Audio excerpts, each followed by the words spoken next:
We're going to continue our discussion now with Wang Heng in Chicago. You wanted to make a point about the corruption. Yes, I would like to draw attention to the fact that before this bloody massacre took place, students and other pro-democracy demonstrators in the streets have been calling really for a better government, for a cleaner government, for political reforms and things like that. But with this bloody massacre taking place, I don't think people still have any confidence and trust in the party itself. So what you might see is that with the eventual collapse of this brutal regime, there might be you might see a kind of political vacuum out there, and hopefully we will see a growing political group who really has well-prepared platforms and political outlines to take place. All right, let me jump up to Beijing again and to Jim Laurie. Jim, just give us a last word picture of how things are in the Chinese capital tonight and what the expectations are.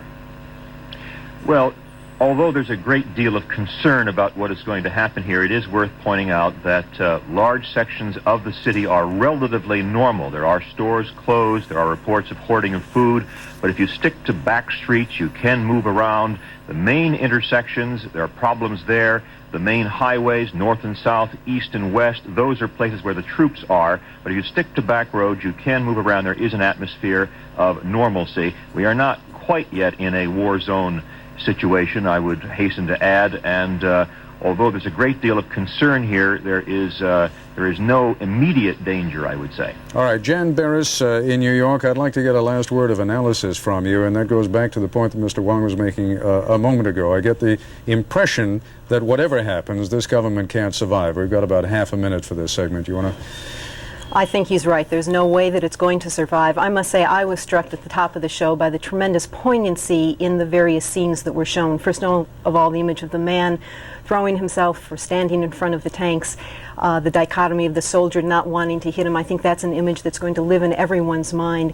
And then the terrible anguish and poignance on the part of the man in the street talking about the feeling on the part of he and his fellow men. And then I think finally that victory sign in the window of the embassy in Washington today. You said before that I was a journalist. While I might like to join your ranks, actually I can't claim to that, but I was a Foreign Service officer, and I was a Foreign Service officer during the Vietnam War.